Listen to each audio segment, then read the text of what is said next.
Hello everyone. आज जो मेरा टॉपिक है वो है reason for low health in low income neighbourhood. ये हमारे ऑब्जेक्टिव्स हैं जिनको हम आज कवर करेंगे।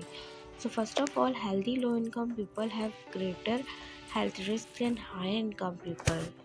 जो लो इनकम वाले लोग होते हैं उन लोगों की हेल्थ ज़्यादा रिस्क पे होती है उन लोगों के नस्बत जिन लोगों की सैलरी या इनकम ज़्यादा होती है, जिनकी हेल्थ अच्छी होती है, क्योंकि वो लोग जो हैं वो उस तरह की हाउसिंग अफोर्ड नहीं कर सकते, डाइट अच्छी नहीं होती, अपने बच्चों को प्रॉपरली केयर नहीं दे पाते। तो इस कंडीशन की वजह से क्या होता है कि लोग जो हैं वो स्ट्रेस की तरफ जाना शुरू हो जाते हैं, स्ट्रेस कॉज होना शुरू हो जाता है।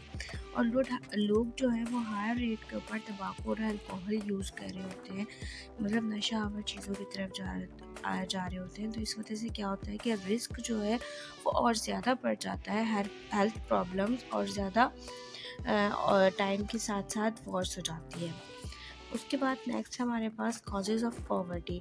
The major cause of poverty जो है वो है हमारे पास पॉपुलेशन, क्योंकि हम पॉपुलेशन को कंट्रोल नहीं कर पा रहे होते, जो पुअर लोग होते हैं, और लोग बढ़ रहे होते हैं। इसकी वजह से रिसोर्सेज जो है वो लिमिटेड हो जाते हैं। इसके अलावा क्या होता है कि इनकम का ज़रिया नहीं होता, इसलिए इनकी लो इनकम रहती है। ज़्यादातर लोग गरीब होते हैं तो वो पढ़े लिखे नहीं होते, इसलिए इनके पास इतना ज़्यादा वर्क नहीं होता।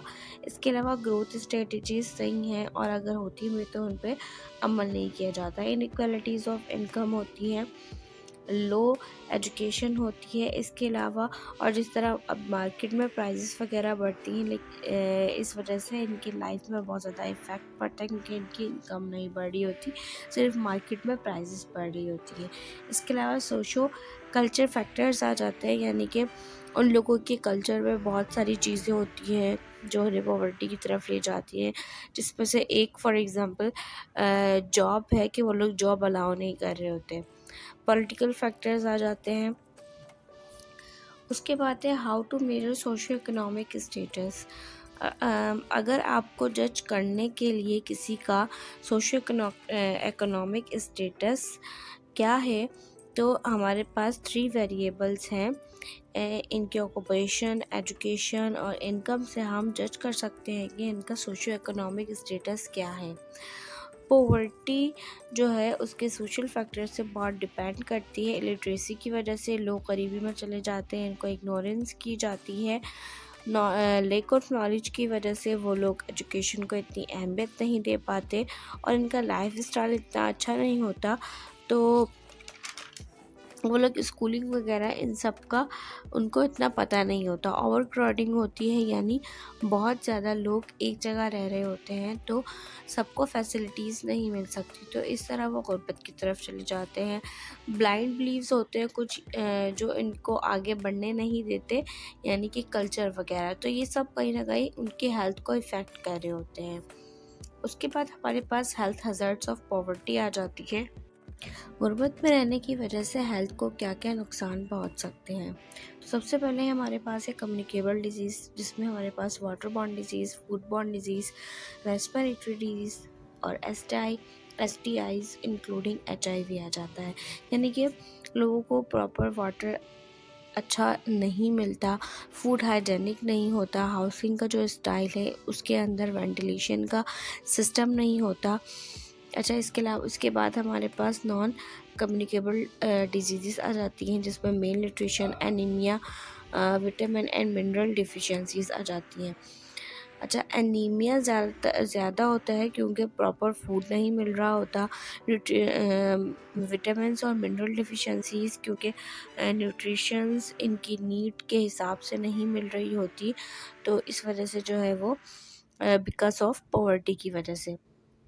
इसके अलावा सोशल प्रॉब्लम्स आ जाती है, जिसमें प्रोस्टिट्यूशंस, ड्रग एडिक्शंस, अल्कोहलिज्म, फैमिली का टूट जाना, ठीक है। इसके अलावा एंटी सोशल बिहेवियर, और नेक्स्ट हमारे पास मेंटल प्रॉब्लम्स, जिसमें हमारे पास डिप्रेशन आ जाता है। अच्छा, ऐसा होता है कि एक फैमिली है जिसमें एक कमाने वाला होता है, और अगर फ़र्ज़ करो उसकी डेथ हो जाती है, तो और उसकी फैमिली इतनी बड़ी है काफ़ी बड़ी उसकी फैमिली है, या फिर हम ये एग्जांपल ले सकते हैं कि हम उनके पास एक कमाने वाला था, वो किसी क्रॉनिक डिजीज़ का शिकार हो जाता है, या उसको कोई ऐसे डिजीज़ हो जाती है, कोई डेंजरस डिजीज़ हो जाती है, जिसकी वजह से वो खुद स्ट्रेस में चला जाता है, वो खुद डिप्रेशन में चला जाता है, और उसकी पूरी फैमिली भी डिप्रेशन की तरफ चली जाती है, लॉनलीनेस की तरफ जाती है। इसके अलावा एहसास कमतरी का शिकार होना शुरू हो जाते हैं कुछ लोग, और कुछ लोग सुसाइडल टेंडेंसी भी कर रहे होते हैं। तो ये सारी चीज़ें कहीं ना कहीं हमारी हेल्थ को बहुत ज़्यादा इफ़ेक्ट कर रही होती हैं। उसके बाद से हमारे पास अदर चीज़ें में स्कैबीज आ जाती है, यानी कि स्किन इन्फेक्शन, डेंटल कैरीज आ जाती है, यानी कि टूथ डिके वगैरह, और पेडिकुलोसिस, यानी कि हेयर्स और बॉडी के अंदर लाइस और लार्वा का इन्फेक्शन हो जाता है। तो ये जितने भी हमारे हेल्थ हज़ार्ड्स हैं, ये हमारी सेहत को बहुत ज़्यादा नुकसान पहुंचा रहे होते हैं ड्यू टू पॉवर्टी की वजह से। ठीक है, इसके बाद अब हम बात कर लेते हैं, हमारा उनके नेबरहुड की बात करनी थी, तो अब हम बात कर लेते हैं पॉवर्टी इन इंडिया की। तो इंडिया दुनिया के गरीब ममालिक में आता है, क्योंकि इसकी आबादी बहुत ज़्यादा इंक्रीज़ है। वहाँ 52 जो है वो प्रोविंसेस हैं, और हमारा नेबरहुड भी है।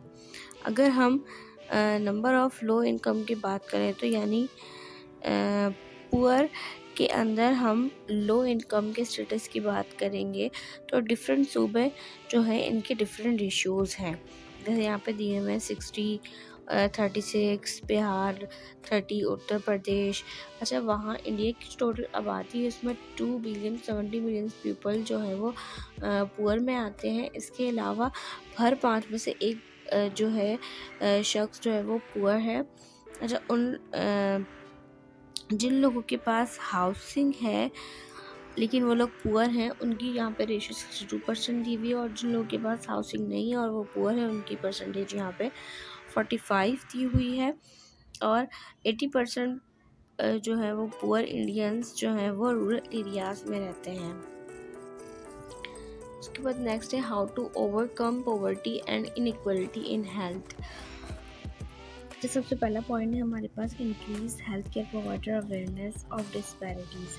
हेल्थ केयर प्रोवाइडर में अवेयरनेस पैदा करनी है कि वो डिस्पैरिटीज़ ना करें, यानी कि लोगों में डिफ्रेंशिएट करना ख़त्म कर दें। ठीक है, उसके बाद है legal, regulatory and policy recommendations. और कोई भी लीगल और रेगुलेटरी पॉलिसी बनानी है जिससे पॉवर्टी या इनइक्वालिटी इन हेल्थ को ख़त्म किया जा सके। उसके बाद health system interventions. Payment structure ऐसा बनाना चाहिए कि माइनॉरिटी पेशेंट जो पुअर हैं वो लोग हेल्थ की सर्विसेज को हासिल कर सकें, स्पेशली वीक पेशेंट को सर्विस मिल सके। ठीक है, इसके अलावा हम लोगों ने एजुकेशन अच्छी देनी है, ताकि पेशेंट को नॉलेज होनी चाहिए, उनकी नॉलेज को इंक्रीज़ करना है, ताकि पेशेंट जो अपने ट्रीटमेंट के अंदर पार्टिसिपेट कर सके। इसके अलावा हमें डेटा कलेक्ट करना है, मॉनिटरिंग करनी है, डेटा रिपोर्ट करना है। हमें ये देखना है कि कितने लोग एग्जिस्ट करते हैं हेल्थ केयर फैसिलिटीज़ को, और कितने लोग उसको यूटिलाइज़ करते हैं। जितनी भी रेस और एथनिसिटी है या सोशल स्टेटस है, और कैसे ये सब पॉसिबल है, और इन सब के लिए हमने प्राइमरी लैंग्वेज यूज़ करनी है। तो इन द एंड तो ये सारी रीज़न्स है जो कि लो हेल्थ का स्टेटस है लो इनकम वाले लोगों के पास, क्योंकि इनके पास इतनी फैसिलिटीज़ नहीं है, इतनी नॉलेज नहीं है, क्योंकि वो अपनी हेल्थ का ख्याल रख सकें। Thank you.